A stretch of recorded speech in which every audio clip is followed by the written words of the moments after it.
మన ప్రభువైన యేసుక్రీస్తు పరిశుద్ధ నామమున చేరిన సహోదరులకు పేరు పేరున వందనములు తెలియజేయుచున్నాం. దేవుని కృపను బట్టి దేవుని సన్నిధిలో ఈరోజు దేవుని వాక్యము మనము విందాం. ప్రార్థన. సకలాశీర్వాదాలకు కారకుడైన తండ్రి, స్తుతి స్తోత్రములు. మీ స్వరూపమిచ్చి మీ యొక్క ప్రేమ చూపి తండ్రి, తొలగిపోయిన పరిస్థితుల్లో మీ ప్రియకుమారుడు మాకు అనుగ్రహించి యేసు రక్తం ద్వారా మమ్మల్ని శుద్ధి చేసి మీ సంకల్పంలో నిత్య జీవన వారసులుగా చేసినందుకు స్తుతి స్తోత్రములు చెల్లిస్తున్నాం.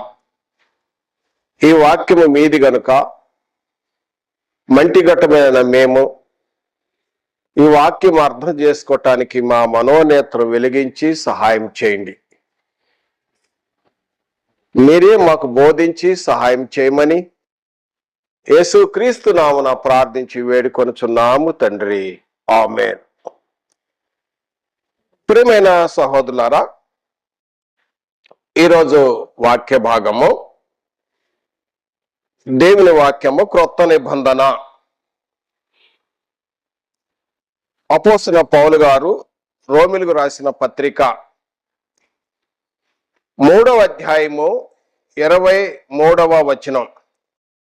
ఏ భేదము లేదు, అందరూను పాపము చేసి దేవుడు అనుగ్రహించు మహిమను పొందలేకపోతున్నారు. ఏ భేదము లేదు, అందరూ. ఏ భేదము లేదు, అందరూ అంటే సర్వమానవాళి.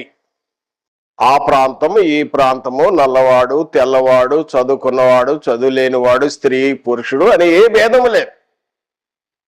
అందరూ పాపం చేసి దేవుడు అనుగ్రహించు మహిమను పొందలేకపోతున్నాడు అంటాడు.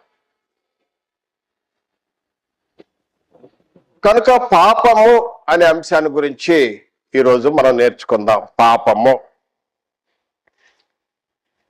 పాపాన్ని గురించి మనం క్రైస్తవులు ఎక్కువగా మాట్లాడుతూ ఉంటాం. పాపము ఉన్నదా, పాపం ఎక్కడున్నది అనేవారు లేకపోలేదు.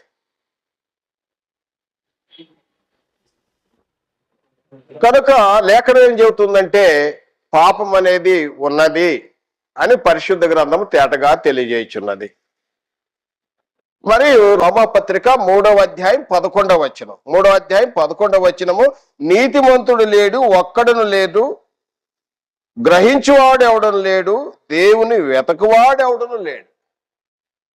ఇంకొక మాట, ఏ భేదము లేదు, అందరూ పాపం చేశాడని 23వ వచనం చదివాము. 11వ వచనంలో చూసినట్టయితే నీతిమంతుడు ఒక్కడూ లేడు, దేవుని వెతకువారు కూడా లేరు అనే విషయాన్ని మనం ఈ లేఖనాల్లో చూస్తున్నాం. కాబట్టి ఈరోజు ఈ పాఠ్య భాగంలో అనేక విషయాలు తేటగా తెలుసుకుందాం. కొందరైతే పాపమై ఎక్కడుంది అనేవారు ఉన్నారు, దేవుడు ఎక్కడున్నాడు అనేవారు కూడా లేకపోలేదు. ఈ లోక జ్ఞానులు చాలా మంది వారి జ్ఞానం చొప్పున మాట్లాడుతూ ఉంటారు. దేవుడుంటే ఇన్ని ఘోరాలు జరుగుతున్నాయి, ఇన్ని హత్యలు జరుగుతున్నాయి, ఎందుకు కాపాడటం లేదు అని ప్రశ్నించేవారు ఉన్నారు. వాస్తవమే.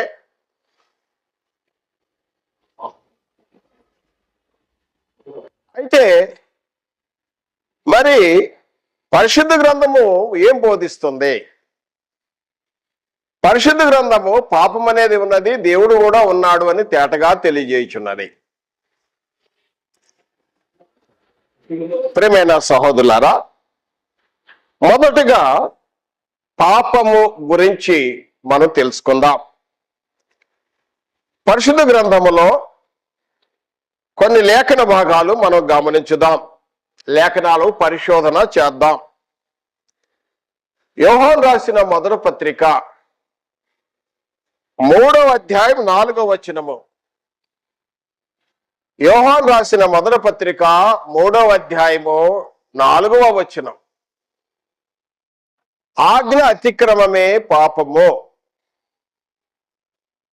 తర్వాత రెండవదిగా చూసినట్టయితే యోహాను రాసిన మొదటి పత్రిక 5వ అధ్యాయము 17వ వచనం. 5వ అధ్యాయం 17వ వచనములో సకల దుర్నీతి పాపం. సకల దుర్నీతి పాపం. మూడవదిగా చూసినట్టయితే యాకోబు పత్రికలో 4వ అధ్యాయం 17వ వచనం. యాకోబు పత్రిక 4వ అధ్యాయము 17వ వచనములో మేలైనది చేయనెరిగి అలాగూ చేయని వానికి పాపము. పత్రిక 14వ అధ్యాయం 23వ వచనం మనం చదువుదాం. 23వ వచనం కూడా 14:23లో విశ్వాసము మూలము కానిది ఏదో అది పాపము. పరిశుద్ధ గ్రంథములో పాపం అనేది ఉన్నది. ఆ పాపము ఏంటో వివరంగా పరిశుద్ధాత్మ చేత ప్రేరణ లేఖనాల్లో మనం చూడగలము. దీని గురించి మొదటగా వివరణ చేస్తాను. మొదటగా ఆజ్ఞాతిక్రమము పాపం. ఆజ్ఞాతిక్రమము పరిశుద్ధ గ్రంథంలో ఆది కాండము 3వ అధ్యాయంలో మనకందరూ తెలుసు. దేవుడు ఆదాముతో నిబంధన చేశాడు. ఆదాముకు సాటిన సహాయము వచ్చింది హవ్వ. మరి వారు నిబంధనను బ్రేక్ చేశారు, ఆజ్ఞాతిక్రమం చేశారు. పాపానికి అక్కడ మొదలైంది. అంతకుముందే పాపానికి గురైన ఒక వ్యక్తి ఉన్నాడు. ఎవరంటే అపవాది. యోహాను రాసిన మొదటి పత్రిక 3వ అధ్యాయం 8వ వచనంలో అపవాది మొదటి పాపం చేయించున్నాడు. అసలు కారకుడు ఎవరంటే అపవాది. అపవాది ఆజ్ఞాతిక్రమం చేసే విధంగా అక్కడ కారకుడయ్యాడు. కాబట్టి ఆజ్ఞ అతిక్రమమే పాపం. ఇంకొక ఉదాహరణ చెప్పాలి. మనం భారతదేశంలో మన చట్టము ప్రభుత్వాన్ని యొక్క చట్టాన్ని గౌరవించాలి. మనకు బైబిల్ బోధిస్తుంది. చట్ట ప్రకారం నడుచుకున్నప్పుడు నేరం ద్వారా శిక్ష ఉంటుంది. అయితే ఈ దైవ నియమంలో దేవుని యొక్క ఆజ్ఞను అతిక్రమించటము పాపము. ఇది మొదటగా. రెండవదిగా చూసినట్టయితే సకల దుర్నీతి పాపం. సకల దుర్నీతి. నీతి దానికి వ్యతిరేక పదము దుర్నీతి. నీతి దైవ సంబంధము, దుర్నీతి దుష్టిని సంబంధం. హెబ్రీ పత్రికలో 1వ అధ్యాయము 8-9 వచనాల్లో తండ్రి అయిన దేవుడు తన కుమారుడు గురించి అంటాడు. ఈ మాట పరిశుద్ధాత్ముడు తెలియజేస్తున్నాడు. నేనుగా చెప్పిన మాట. హెబ్రీ పత్రిక 1వ అధ్యాయం 8-9 వచనాల్లో దేవా నువ్వు నీతిని ప్రేమించి దుర్నీతిని ద్వేషించితివి. నీతి దేవుని సంబంధం అయితే దుర్నీతి దేవుని సంబంధము కాదు. ఎవరైతే దుర్నీతితో నడుచుకుంటారో వారి మీద దేవుని కోపము ఉంటుంది అని రోమా పత్రికలో 1వ అధ్యాయం 18వ వచనంలో ఇలాగూ రాయబడి ఉన్నది. 1వ అధ్యాయం 18వ వచనం దుర్నీతి చేత సత్యమును అడ్డగించు మనుషుల యొక్క సమస్త భక్తిహీనత మీదను దుర్నీతి మీదను దేవుని కోపము పరలోకము నుండి బయలుపరచబడుచున్నది. దేవునికి కోపం ఏంటంటే దుర్నీతి మీద, మానవుని మీద కాదు, సత్యమును అడ్డగించే వారి మీద. దుర్నీతి చేత సత్యమును అడ్డగించే వారి మీదకి పరలోకుండి దేవుని కోపం వస్తుంది. కాబట్టి సకల దుర్నీతి పాపం. ఇది రెండోది. మూడవది, మేలైనది చేయనెరిగి అలాగూ చేయని వాని మీద చేయకపోవటము పాపం. ఇది మేలు, మేలే చేయాలి, కీడు చేయకూడదు.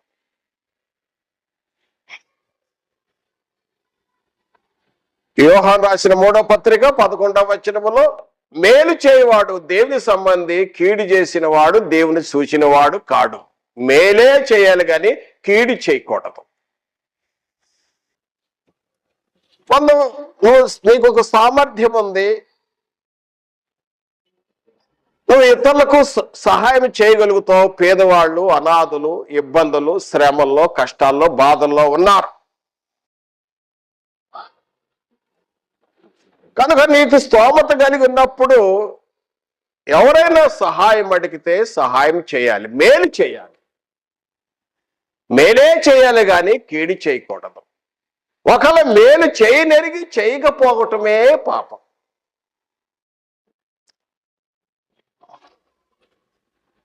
ఉదాహరణకు మనం క్రైస్తవులం, మనం ఇతరుల నిమిత్తము ప్రార్థన చేయకపోవటం కూడా పాపమే. ప్రవక్త అయిన సమూయేలు అంటాడు, సమూయేలు రాసిన మొదటి గ్రంథంలో 12వ అధ్యాయము 23వ వచనంలో 12:23లో అంటాడు, మీ నిమిత్తము ఇజ్రాయెల్ ప్రజలారా మేము నిమిత్తము ప్రార్థన చేయుట మానుట వల్ల యెహోవా ఎదుట, దేవుని ఎదుట పాపము చేసిన వాడిని అగుదును అంటాడు. కనుక మనము క్రైస్తవులైన మనము ఇతరుల కొరకు ప్రార్థన చేయాలి, దేశం కొరకు ప్రార్థన చేయాలి, అధికారుల కొరకు ప్రార్థన చేయాలి, సమాధానం కొరకు ప్రార్థన చేయాలి, శత్రువుల కొరకు ప్రార్థన చేయాలి. ప్రార్థన చేయకపోవటమే పాపము. మేలైనది చేయనెరిగి చేయకపోవటం పాపం. ఇక 4వది, విశ్వాస మూలము కానిది పాపం. విశ్వాసము మూలము కానిది ఏదో అది పాపం అని. సౌలు గురించి తెలుసు. సౌలు పౌలుగా మార్చబడ్డాడు. ఆయన సౌలు అంటాడు, నేను పూర్వము దోషకుడును, హింసకుడును, హానికడును, తెలియక చేశాను. నేను చేసేది దేవుని సేవే అనుకున్నాను. అది విశ్వాసం మూలగానే తెలుసుకున్నాక ఆయనను దేవుని యొక్క మహాప్రేమ చేత నేను కనికరింపబడ్డాను అని చెబుతూ, నేను పాపం చేసినలో ప్రధాన పాపి నేను ఒప్పుకుంటున్నాడు. కనుక మనము 4 విషయాలు పాపం అంటే ఏంటో మనం చదివినాం. దాని వివరణ కూడా చదువుకున్నాం. మళ్ళీ ఒకసారి నేను జ్ఞాపకం చేస్తున్నాను. పాపం అంటే ఏంటి అంటే, ఆజ్ఞాతిక్రమము పాపము, సకల దుర్నీతి పాపము, మేలైనది చేయని ఎరిగి చేయకపోవటము పాపము, విశ్వాసం మూలము కానిదేదో పాపము. పాపాన్ని గురించి మనము తెలుసుకున్నాం. కాబట్టి అసలు ఈ పాపం ఎందుకు వచ్చింది? ఈ పాపం ఎందుకు వచ్చిందంటే ముందు మనం తెలుసుకున్నాం, అపవాది వాడు మొదట నుండి పాపం చేస్తున్నాడు. యోహాను రాసిన మొదటి పత్రిక 3వ అధ్యాయం 8వ వచనం. దాని కారకుడు ఎవరంటే అపవాది. అపవాది వల్ల కారకుడయ్యాడు. వాస్తవానికి మనము పాపము చేయటం వలన దాని రిజల్ట్ ఏమొచ్చిందంటే రోమా పత్రికలో పౌలు గారు అంటాడు, రోమా పత్రిక 6వ అధ్యాయము 23వ వచనములో, దయచేసి గమనించండి. 6వ అధ్యాయము 23వ వచనంలో చూసినట్టయితే, ఏలయనగా పాపం వల్ల వచ్చు జీతము మరణము అన్నాడు. పాపం వల్ల వచ్చు జీతము మరణము. పాప క్రియ ఫలితమే మరణము అనగా నిత్య నరకం. ఇది నిత్య నరకం, ఎటర్నల్ హెల్, నిత్య నరకం. పాపం వల్ల వచ్చు జీతము మరణం అంటే ఇది 2వ మరణం. కాబట్టి వాస్తవానికి దేవుడు మానవాళ్ళని సృజించింది పాపము చేసి తర్వాత వాళ్ళు నరకంలో వేయటానికి కానే కాదు. దేవుడు మానవుణ్ణి ప్రేమించి, ఎంతమంది కూడా చెప్పుకున్న ఒక పాఠంలో దేవుని ప్రేమ మీరు గమనించండి, ఒక వర్తమానం ఇచ్చాను దేవుని ప్రేమ ఏంటో అని. దేవుడు మానవుని ప్రేమించి ఎంతో ప్రేమించాడు, ప్రేమించి ఆశీర్వదించి తన స్వరూపం ఇచ్చాడు. ఆ స్వరూపం మన దేహంలో ఉంచాడు. ఆయన స్వరూపము, ఆయన తత్వము, ఆయన దేవుని యొక్క స్వభావము మానవాళికి ఇచ్చాడు. దేవుని స్వరూపము, దేవుని యొక్క తత్వము, దేవత్వము మానవాళికి ఇచ్చాడంటే ఆ స్వరూపం ఏంటి? దేవుడు ప్రేమై ఉన్నాడు, దేవుడు వెలుగై ఉన్నాడు. ఆయన అదృశ్య లక్షణములు, నిత్య శక్తియు దేవత్వము. ఆయన అదృశ్యుడు, కంటికి కనపడడు. దేవుడు నిత్యుడు.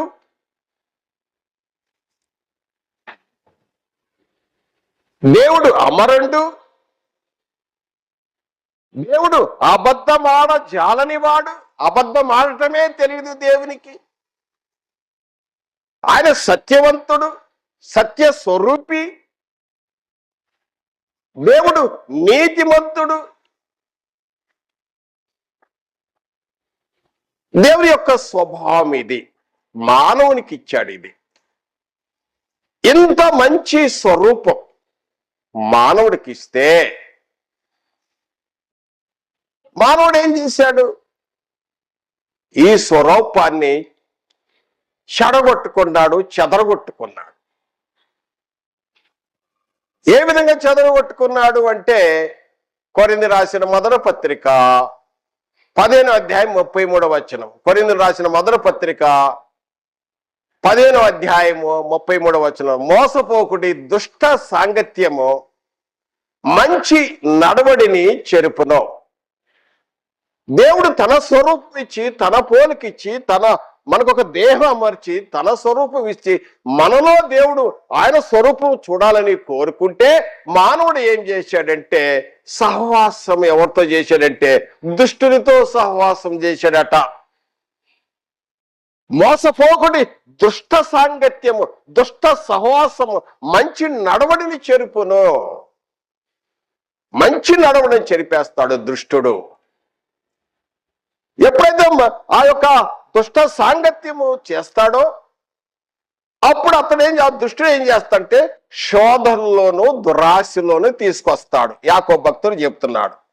యాకోబు పత్రిక దయచేసి గమనించండి. యాకోబు పత్రిక 1వ అధ్యాయం 14-15 వచనాలు చదువుతున్నాం. 1వ అధ్యాయం 14-15 వచనం యాకోబు పత్రికలో. ప్రతివాడును తన స్వకీయమైన దురాశ చేత ఏడవబడి మరులు కొలవబడిన వాడై శోధింపబడును. దురాశ గర్భము ధరించి పాపము కనగా పాపము పరిపక్వమై మరణమును కనును. పాపము పరిపక్వమై దురాశ, శోధన వచ్చేసింది. కారణం అది. దేవుడు ఎంత మంచి స్వరూపము మానవునికి ఇస్తే మానవుడు ఏం చేశాడంటే దుష్ట సాంగత్యం సహవాసం మార్చేశాడు, పార్టీ మార్చేశాడు. అక్కడ నుండి జంప్ అయ్యి ఇక్కడికి వచ్చేసాడు, దుష్టుని సహవాసంలోకి వచ్చేసాడు. రావడానికి ఆకారం మారిపోయింది. ఏ ఆకారం వచ్చింది అంటే ఇప్పుడు చూడాలి, ఆ దుష్టుడు ఎవరు అది కూడా తెలియాలి కదా. ఆ దుష్టుడు గురించి బైబిల్ చక్కగా బోధిస్తుంది. ఆ దుష్టుడి పేరు అపవాది. వాడికి చాలా పేర్లు ఉన్నాయి. వాడు అపవాది, సాతానుడు, మనకు విరోధి. వాడు అంధకార సంబంధమైన అధికారి. యేసు ప్రభువు వారు చెప్పాడు యోహాను సువార్త 12:31 14:30 యోహాను సువార్తలో, ఈ లోక అధికారి వాడు మోసపుచ్చేవాడు, వాడు నరహంతకుడు, వాడు అపవాది. దుష్టుడు, సాతాను. ఎప్పుడైతే దేవుని స్వరూపంలో సృజించిన మానవుడు ఆ దుష్టుని యొక్క సహవాసంలోకి వెళ్ళిపోయాడో అతని యొక్క లక్షణాలు, అతని యొక్క స్వభావం, అతని యొక్క తత్వం అగ్ని అన్నమాట. ఆ దుష్టుని యొక్క తత్వము, స్వభావం మనం చూద్దాం ఏమని ఉన్నాయో.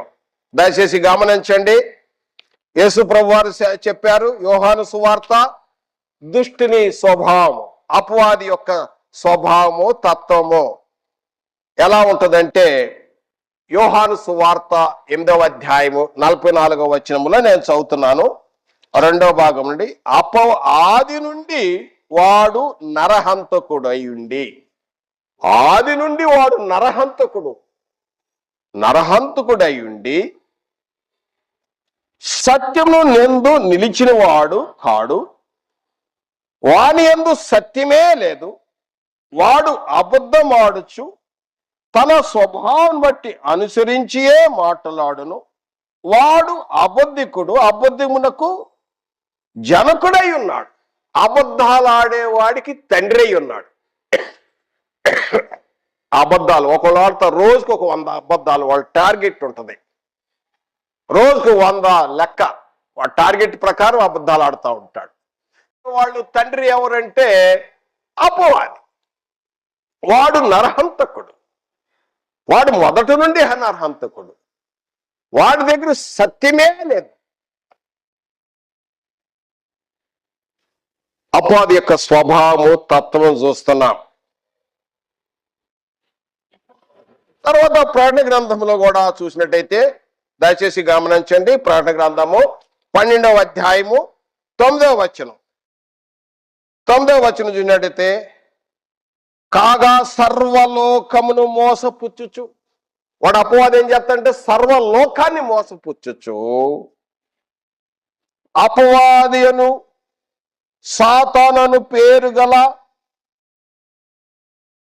ఆది సర్పమైన మహాఘట సర్పం. అపో వీడు మహాఘట సర్పం, అపవాది, సాతాను. వీడేం చేస్తాడంటే సర్వలోకాన్ని మోసపుచ్చుతూ ఉన్నాడు. మోసగాడు.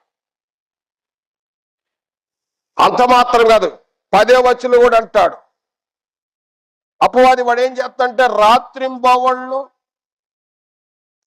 మన దేవుని ఎదుట మన సహోదరుల మీద నేరం మోపుతాడు. మన సహోదరుల మీద లేనిపోయిన నేరాలు, అపనిందలు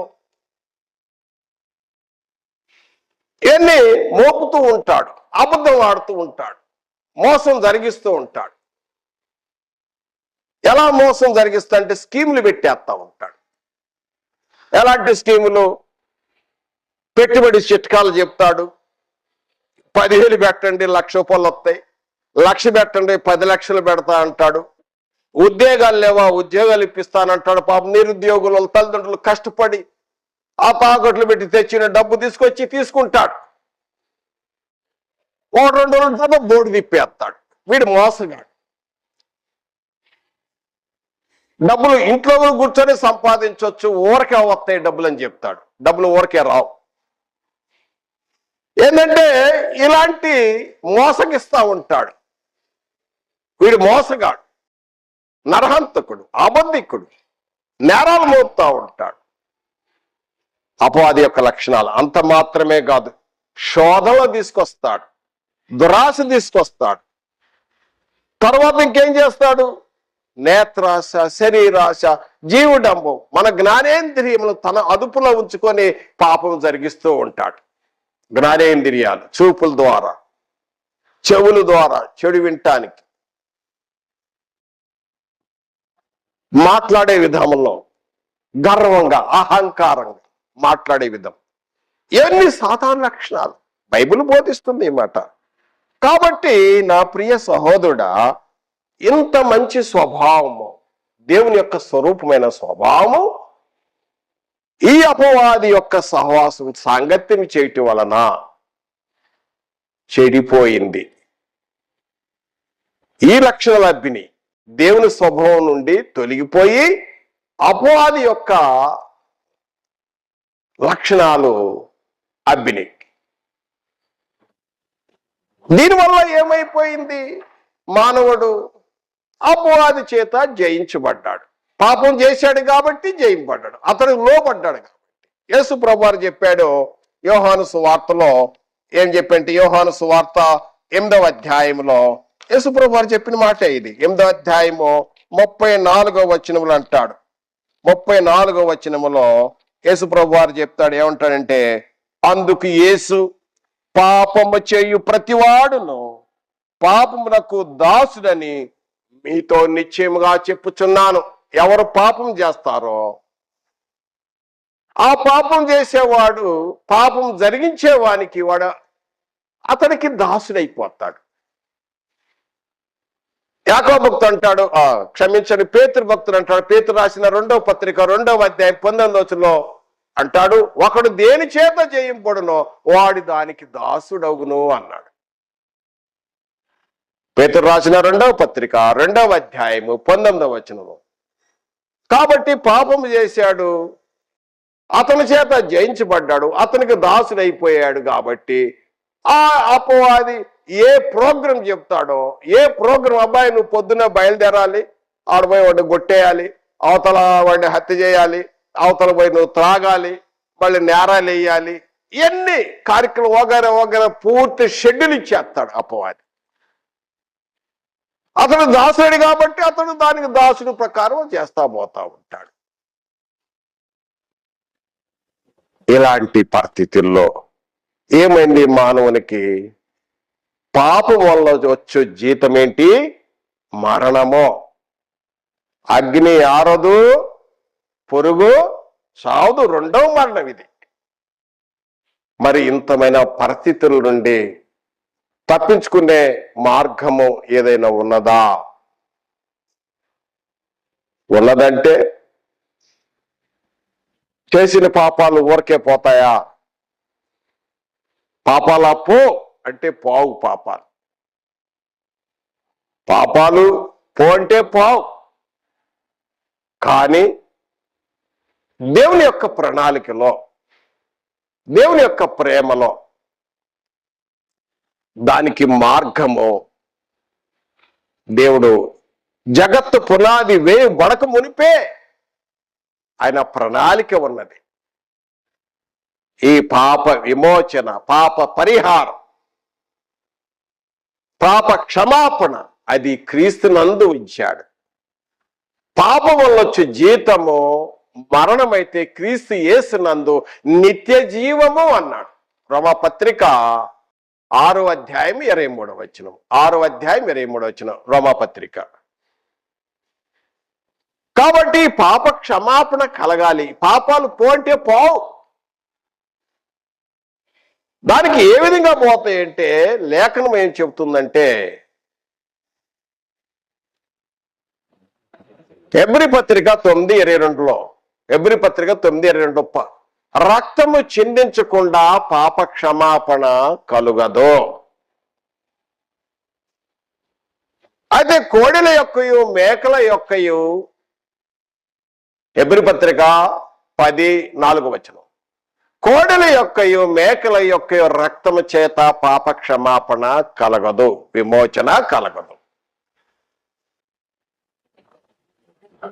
మరి దేని వల్ల జరగాలి అంటే, దేవుడు జగత్తు పునాది వేగ మునిపే దేవుడు ప్రణాళికలో ఒకరిని ఉంచారు. ఆయన ఎవరో పేతురు భక్తుడు చెప్తాడు చూడండి. పేతురు రాసిన 1వ పత్రిక 1వ అధ్యాయము 18వ వచనం. 18వ వచనం, పితృపారంపర్యమైన మీ వ్యర్థ ప్రవర్తను విడిచిపెట్టినట్లుగా వెండి బంగారము వంటి క్షయ వస్తువుల చేత మీరు విమోచింపబడలేదు గాని అమూల్యమైన క్రీస్తు రక్తము చేత, అనగా నిర్దోషము నిష్కలంకమైన గొర్రె పిల్ల వంటి క్రీస్తు రక్తము చేత విమోచింపబడితేరని మీరు ఎరగరా? పితృపరంపరంగా వస్తున్న ఆ వ్యర్థ ప్రవర్తన విడిచిపెట్టినట్లుగా వెండి బంగారం వంటి క్షయ వస్తువుల చేత మీరు విమోచింపబడలేదు గాని అమూల్యమైన క్రీస్తు రక్తము, విలువ కట్టలేని క్రీస్తు రక్తం, నిర్దోషము, నిష్కలంకము, పవిత్రము, ఏ పాపము లేని ఆ రక్తము, ఆ గొర్రె పిల్ల వంటి రక్తము. గొర్రె వదకు తేపడిట్టే పోతా ఉంటుంది, కషాయం అని నమ్మిద్ది గొర్రె. ఆ విధంగా ఆ క్రీస్తు రక్తం, వదకు తేబడ్డ గొర్రె పిల్ల, క్రీస్తు రక్తము చేత. గొర్రె పిల్లవారు లోక పాపలు మోసుకొని పోవు దేవుని గొర్రె పిల్ల యేసుక్రీస్తు వారు. ఆ క్రీస్తు రక్తము చేత విమోచింపబడితేరని మీరు ఎరగరా? ఈ ప్రణాళిక గురించి 20వ వచనం చెప్తాడు. 20వ వచనం చెబుతాడు ఏంటంటే, అది ఆయన జగత్తు పునాది వేయబడక మునిపే, జగత్తు పునాది వేయబడక ముందే ఈ సృష్టి యావత్తు, ఆది కాండంలో 1వ అధ్యాయంలో సృష్టి జరిగింది కదా. ఆకాశము, భూమి, ఎన్ని సముద్రం, నీళ్లు, సోలార్ సిస్టమ్, చెట్లు, ఇవన్నీ జంతువులు, ఈ సృష్టిలో ఏమన్నా ఈ ప్రకృతి జరక మునిపే దేవుడు క్రీస్తును నియమించాడు. పాప పరిహారం, చేసిన పాపాలు ఊరకే పావు, పాపాల పో అంటే పావు, దానికి విమోచన కలగటానికి, చేసిన పాపాలు తొలిపోవాలంటే ఆ శిక్ష అనుభవించడానికి యేసుక్రీస్తు వారిని సిలువ మరణంకు అప్పగించాడు. ఉదాహరణకు మనం ఏదైనా నేరం చేశాం, నేరం చేస్తే ఏం చేస్తారు? ప్రభుత్వం వారు శిక్షేస్తారు. శిక్షేసిన తర్వాత దానికి ఇక తర్వాత విడుదలవుతారు. అలాగే పాపం దానికి శిక్ష ఏంటంటే క్రీస్తు రక్తము చేత విమోచింపబడాలి, పాప పరిహారము జరగాలి. పరిహారము చేయటానికి దేవుడు జగత్తు పునాది వేయబడక మునిపే ప్రణాళిక చేశాడు. ఏంటంటే ఆ ప్రణాళికలో క్రీస్తును నియమించాడు. పేతురు భక్తుడు కూడా పేతురు రాసిన అపోస్తుల కార్యములు, క్షమించిన అపోస్తుల కార్యము 2వ అధ్యాయములో 22, 23వ వచనములో జగత్తు పునాది వేయబడ మునిపేది ఏర్పాటు, అది దేవుని సంకల్పం అంటాడు. 2వ అధ్యాయం 36వ వచనంలో మీరు సిలువ వేసిన ఈ యేసునే దేవుడు క్రీస్తుగాను ప్రభుగాను నియమించిన ఇజ్రాయెల్ ప్రజలారా తెలుసుకోండి. దేవుడు అపాయింట్ చేశాడు యేసుక్రీస్తును. అప్పుడు మేమేం చేయాలని అడిగినప్పుడు మీరు మారు మనసు పొందండి, పాప క్షమాపణ నిమిత్తం యేసుక్రీస్తు నామమున బాప్తిసం పొందండి, పరిశుద్ధాత్మని వరం పొందుతారు, మీరు రక్షింపబడతారు అని చెప్పాడు. కనుక ఇక్కడ చూసినట్టయితే ప్రియమైన సహోదరులారా, యేసు రక్తము మనల్ని శుద్ధి చేస్తుంది. యేసు రక్తం పాపాలు కడిగి వేస్తుంది. అనని అంటాడు పౌలు గారితో సౌలుగా ఉన్నప్పుడు, ఆ అపోస్తల కార్యం 22:16లో, సౌలా తడువు చేయట ఎందుకు, లేచి ప్రార్థన చేసి బాప్తిసం పొంది నీ పాపాలు కడిగి వేసుకో అన్నాడు. పాపాలు కడిగి వేసుకో, పాపాలు కడిగి వేసుకో. ఎలా కడిగి వేయబడతాయి చెప్తాను తర్వాత. కనుక ఇది దేవుని ప్రణాళిక, దేవుని ప్రేమ. ఇందులో దేవుని ప్రేమ ఉన్నది. యోహాను రాసిన మొదటి పత్రికలో అంటాడు, 4వ అధ్యాయం 8వ వచనంలో, 4వ అధ్యాయం 8వ వచనంలో దేవుడు ప్రేమ స్వరూపి అయి ఉన్నాడు, దేవుడు ప్రేమ స్వరూపి అయి ఉన్నాడు అని చెప్పి 10వ వచనంలో అంటాడు. 10వ వచనంలో మనము దేవుని ప్రేమించితమని కాదు, తానే మనల్ని ప్రేమించి మన పాపములకు ప్రాయశ్చిత్తము కలుగుటకై తన కుమారుని పంపెను. ఇందులో దేవుని ప్రేమ ఉన్నది. యేసుక్రీస్తు ఈ లోకానికి రావటంలో ఇందులో దేవుని ప్రేమ. మనం పొందవలసిన శిక్ష మనము పొందితే నిత్య నరకం, రాత్రింబలు, డే అండ్ నైట్ వేదనతో కూడిన శిక్ష. దేవుడు ఎంతకాలం ఉంటాడో అంతకాలం ఆ నిత్య నరకాన్ని అనుభవించాలి. ఇందులో దేవుని ప్రేమ, దేవుడి ప్రేమ స్వరూపి కాబట్టి, తన స్వరూపం ఇచ్చాడు కాబట్టి, ఆ స్వరూపం మరలా తన స్వరూపంలోకి మార్చుకోవటానికి యేసు రక్తాన్ని ఉంచాడు. ఆ రక్తం నిర్దోషము, నిష్కలంకము, పవిత్రము, పాపము లేని రక్తము. రక్తము చిందించకుండా పాప క్షమాపణ కలగదు. కనుక మనం పొందవలసిన శిక్షను మనం పక్కకు పెట్టేసి, మీరు పక్క జరగండి అని మానవాళిని పక్కన ఉంచేసి యేసుక్రీస్తు వారిని ఆ శిలువ మీద, కట్టిన కాదు, అది మ్రాను చెక్కల మీద కాదు, మ్రాను మీద వేలాడవేయబడ్డాడు. శాపకరమైన శిలువ, 6 గంటలు వేదనకరమైన కఠోరమైన శిక్ష మన నిమిత్తము యేసు ప్రభువు వారి శిలువపై మరణించాడు. 6 గంటలు శిలువ మీద చిందించిన ఆ రక్తము మనల్ని శుద్ధి చేస్తుంది.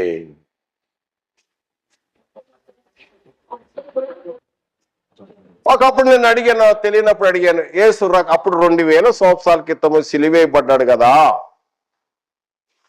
మరి ఆ రక్తం ఒక మనిషికి 5-6 లీటర్లే రక్తం ఉంటది, మరి ఇంత సర్వలోకంలో మానవాళికి ఈ రక్తం ఏ విధంగా సరిపోయింది, అసలు ఏ విధంగా టచ్ అయ్యింది? టచ్ అయితే టచ్ లో రాదు రక్తం, గుర్తుంచుకోండి. ఎట్లా టచ్ అయ్యిద్దని నేను ఇప్పుడు వివరిస్తాను. ఎలా టచ్ అయ్యిద్ది అని అడిగాను, నాకు రిప్లై దొరకలేదు. జవాబు సరైన, నేను ఆరంభంలో అనేక మంది సేవకులు, పాస్టర్లు, బోధకులను అడిగాను, నాకు సరైన రిప్లై దొరకలా. లేఖనం ఏం చెప్తుందంటే, ఆ రక్తం ఎక్కడ టచ్ అయిందో అది మీకు వివరణ చేస్తాను. ఎక్కడుంచాడంటే, దేవుడు ఈ రక్షణ సంకల్పంలో పాప విమోచన, పాప పరిహారం, పాపాలు పో అంటే పోవు ఊరకే, ఆ పాపాలు పోవటానికి దేవుడు ప్రణాళిక ఎక్కడుంచాడంటే, రోమా పత్రికలో దయచేసి మీరు గమనించండి. అపోస్తలుడైన పౌలు గారు రోమీయులకు రాసిన పత్రికలో 6వ అధ్యాయము 3వ వచనము నుండి 6 వచనాలు మీరు శ్రద్ధ గమనించాలి. నేను చదువుతున్నాను, శ్రద్ధ గమనించాలి. 6వ అధ్యాయం 3 నుండి 6 వచనాలు, 7వ వచనం మొదటి భాగం కూడా. క్రీస్తు యేసులోనికి బాప్తిసం పొందిన మనమందరము ఆయన మరణములోనికి బాప్తిసం పొందితిమని మీరు ఎరగరా? పాప క్షమాపణ కలగటానికి బాప్తిసాన్ని ఇచ్చాడు దేవుడు. బాప్తిసము అంటే ఏదో పెళ్లికి కాదు, ఏదో మత మార్పిడికి కాదు, లేకపోతే కుల సర్టిఫికేట్ కాదు. దేవుడు ఇచ్చిన ప్రణాళిక ఇది కొత్త జన్మ గురించి చెప్తున్నాడు. నూతన జన్మలోకి రాబోతున్నాడు అని గురించి చెప్తున్నాడు ఇక్కడ. క్రీస్తు యేసులోనికి బాప్తిసం పొందిన మనమందరము ఆయన మరణములోనికి బాప్తిసం పొందితేని మీరు ఎరగరా? కాబట్టి తండ్రి మహిమ వలన క్రీస్తు మృతులో నుండి ఎలాగూ లేపబడినో అలాగే మనమును నూతన జీవము పొందిన వారమై నడుచుకొనినట్లు మనము బాప్తిసం వలన మరణములో పాలు పొందుటకై ఆయనతో కూడా పాతి పెట్టబడితిమి. మరియు ఆయన మరణం యొక్క సాదృశ్యమందు ఆయనతో కూడా ఐక్యం గలవారమై ఉండి ఎడలా ఆయన పునరుద్ధానం యొక్క సాదృశ్యమందు ఆయనతో ఐక్యం గలవారమై ఉందము. 6వ వచనం, ఏమనగా మనం ఇంకను పాపములకు దాసులుగా కాకుండా, ఇక దాసులుగా కాకుండా నిమిత్తము పాప శరీరం నిరర్ధకమవునట్లు మన ప్రాచీన స్వభావం ఆయనతో కూడా సిలువేయబడ్డము. బాప్తిసమందు ఏం జరుగుతుందని జ్ఞాపకం చేస్తాను. యేసు రక్తం ఏ విధంగా టచ్ అవుతుందో నేను జ్ఞాపకం చేస్తున్నాను. ఎప్పుడైతే నీటిలో, బాప్తిసం అంటే నీటిలో పూర్తిగా ముంచబడటం, dip, submerge, under the water. ఈ బాప్తిసమందు ఏమవుతున్నామంటే యేసుక్రీస్తు మరణ సమాధి పునరుద్ధానము సాదృశ్యం. యేసు ప్రభువారు చనిపోయి సమాధి చేయబడి 3వ దినము తిరిగి లేచిన ఆ సాదృశ్యములో నీటిలో ముంచి లేపబడటం అన్నమాట. ఎప్పుడైతే నీటిలో ముంచబడుతున్నామో అప్పుడు ఏమవుతుందంటే ఏ విధంగా యేసుక్రీస్తు వారు నీ సమాధిలో పాతి పెట్టబడ్డారు, అదే విధంగా ప్రాచీన స్వభావం పాతి పెట్టబడుతుంది. ఈ పాప స్వభావం ఉన్నదే ప్రాచీన స్వభావం. ఎన్నో సంవత్సరాలు కలిసి జీవించాం. ప్రాచీన స్వభావం అంత తేలిగ్గా పోదు. ప్రాచీన స్వభావం ఇప్పుడు నేను బాప్తిసం పొందాను, నా అలవాట్లన్నీ అంటే బావు, అంత తేలిగ్గా బావు. అరే ఇన్నాళ్ళు మనం కలిసిమెలిసి జీవించాము, ఇన్నాళ్ళు తిరిగాము, ఇప్పుడు నువ్వు ఆ ప్రార్థనకి వెళ్తున్నావు, ఆ బాప్తిసం పొందావు, ఈ ప్రాచీన స్వభావం అంటే బాదు. ప్రాచీన స్వభావం పోవాలంటే ఏం చేయాలి? ప్రాచీన స్వభావము బాప్తిసం మందు పాతి పెట్టబడాలి. ప్రాచీన స్వభావం సిలివేయబడాలి. ఏ విధంగా సిలివేయబడ్డాడో ఆ ప్రాచీన స్వభావం సిలివేయబడాలి. నూతన జీవం, ఒక కొత్తగా జన్మించిన శిశువు ఆ విధంగా కొత్త జన్మించిన శిశువులాగా ఎదగాలి. ఎప్పుడైతే బాప్తిసము ఆయన మరణ సమాధి పునరుద్ధానములో శిలువ మరణములో బాప్తిసం పొందుతున్నామో, బాప్తిసం ఇచ్చే వ్యక్తి, తీసుకునే వ్యక్తి, తర్వాత మూడో వ్యక్తి వస్తున్నారు. ఎవరు వస్తున్నారో తెలుసా? యేసు రక్తం వస్తుంది. అక్కడ యేసు రక్తం అదే బాప్తిసమందు సిలువతో ఐక్యత కలిగి ఉంటున్నావు. ఎప్పుడైతే క్రీస్తు ఐక్యత కలిగి ఉంటున్నావో, ఒక విధంగా చెప్పాలంటే క్రీస్తు కూడా ప్రధానము చేయబడుతున్నావు. కొరింథీ రాసిన 2వ పత్రిక 11వ అధ్యాయం 2వ వచనంలో క్రీస్తు ఐక్యత, ఆత్మ సంబంధం క్రీస్తు ఐక్యత కలిగి ఉంటున్నావు. క్రీస్తు టచ్ అవుతున్నా, క్రీస్తు రక్తం అక్కడ వస్తుంది. ఆ నీటిలో ఏం లేదు, శరీర మాలిన్యం తీసివేయటానికి కాదు అక్కడ, అది కాదు అక్కడ ఉద్దేశం. యేసుక్రీస్తు మరణ సమాధి పునరుద్ధానము ఆ యొక్క శిలువ యొక్క సాదృశ్యములో ప్రాచీన స్వభావం పాతి పెట్టబడి నూతన స్వభావం లేవుచుట వలన ఆ పాలు కడిగివేయబడతాయి అని అన్నాడు. సౌలు విషయంలో 3 రోజులు అన్నపానాలు లేకుండా, అంతకుముందు ఆయన ఏం చేశాడు? నేను దేవుని సేవ చేస్తున్నాను అనుకున్నాడు. సంఘాన్ని హింసిస్తున్నాడు, ప్రభుత్వాల నుండి అధికార పత్రాలు తీసుకున్నాడు, అధికారులతో మాట్లాడాడు, చంపుతూ వెళ్తున్నాడు. తాను చేసేదే దేవుని సేవ అనుకున్నాడు.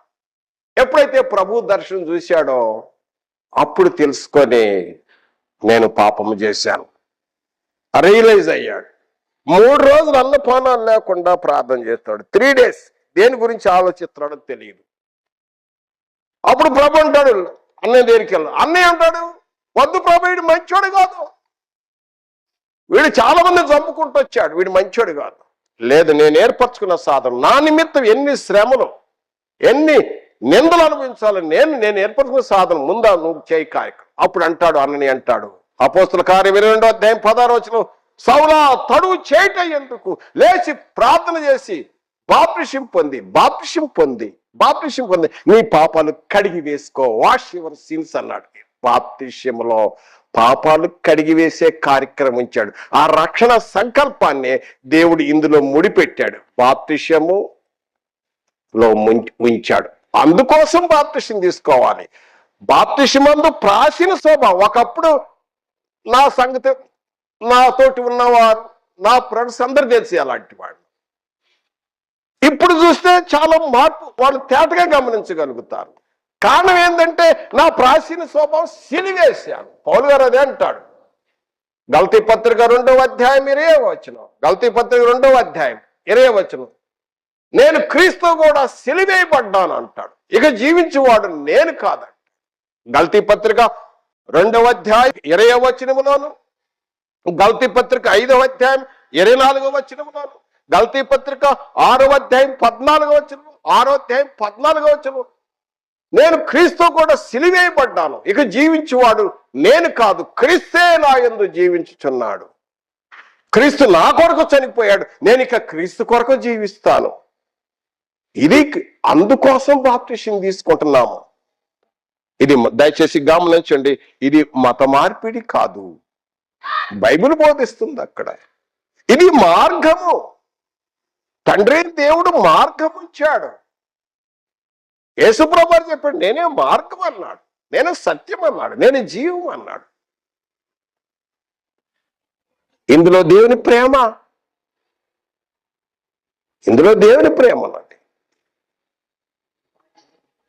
కనుక నా ప్రియ సహోదరుడా, మరి పాపము, అంత భయంకర పాప నుండి కూడా విమోచన కలగటానికి, పాప పరిహారము జరగటానికి దేవుడు మార్గం ఉంచాడు.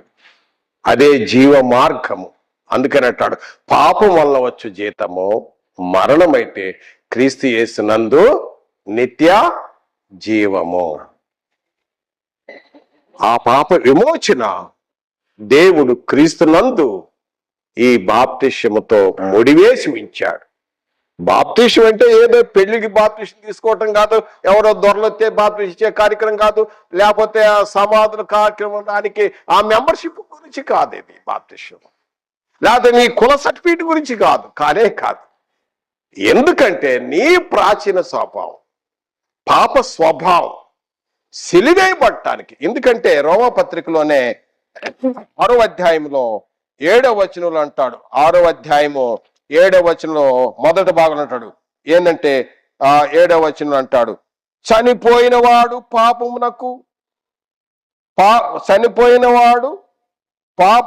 విముక్తుడైపోయాడు. ఒకడు చనిపోయాడు, పాప స్వభావం చనిపోయినప్పుడు ఏమవుతుందంటే పాప విముక్తుడయ్యాడు. మన ప్రాచీన స్వభావం కోమల ఉండకూడదు. క్రైస్తవుడైనాక మళ్ళా కోమల ఉందంటే మళ్ళీ బ్రతుకుతాడు, అలా కాదు. ప్రాచీన స్వభావం బాప్తిష్యమందు సిలివేయబడాలి, పాతి పెట్టబడాలి. పాతి పెట్టమంటే ఏదో ఆడ తీసుకెళ్ళి కొద్దిగా దోవి పాతి పెట్టాను పో అంటే కాదు. అదేంటయ్యా పాతి పెట్టమంటే ఏంటి? మనిషిని లోపల పెట్టి మట్టేసి కప్పేస్తారు. అదేవిధంగా ప్రాచీన స్వభావం మొత్తం కప్పేయాలి. అప్పుడు పాప విషయంలో చనిపోయిన వాడు అవుతాడు, పాప విముక్తుడవుతాడు. క్రీస్తు రక్తం ప్రతి పాపములు కడిగి పవిత్రగా చేస్తాను. యోహాను భక్తుడు అంటాడు, ఆయన వెలుగులో ఉన్న ప్రకారము మనం వెలుగులో నడిచిన ఎడల యేసు రక్తం ప్రతి పాపములు కడిగి పవిత్రులుగా చేయను. దేవుడి మేలెత్తము ఆశ్రయించుగాక. ఆమేన్. ప్రార్థన. ప్రేమ నమ్మకం తండ్రి, స్తుతి స్తోత్రములు మీ ప్రియకుమారేసిన ప్రార్థన చేయుచున్నాం తండ్రి. ఒకప్పుడు మేము కూడా ఎరగని స్థితిలో, అపరాధముల చేత పాపల చేత పడి చచ్చిన స్థితిలో తండ్రి మీ యొక్క ప్రేమ చేత క్రీస్తు నందు మమ్మల్ని బ్రతికించి మీ యొక్క ప్రణాళికలో సజీవులుగా ఉంచినందుకు కృతజ్ఞతాస్తుతులు చెల్లిస్తున్నాం తండ్రి. ఈ వాక్యం ద్వారా సత్యం తెలుసుకుంటకు సహాయం దయచేయండి తండ్రి. నిజంగా మీ ప్రేమ ఎంతో గొప్పది, మేము ఎంతో రుణపడి ఉన్నాం తండ్రి. యేసుక్రీస్తు వారు కూడా మా కొరకు త్యాగం చేశాడు. పరిశుద్ధాత్మ చేత ప్రేమ లేఖనాలు మాకు ఇచ్చావు. అయోగ్యులు, అల్పులు, ఎన్నిక లేని వారికి ఇదిగో మీ యొక్క గ్రంథాన్ని చదవటానికి మాకు అర్హులుగా చేసినందుకై స్తుతి స్తోత్రాలు చెల్లిస్తూ యేసుక్రీస్తు నామమున ప్రార్థించి వేడుకొనుచున్నాము తండ్రి. ఆమేన్.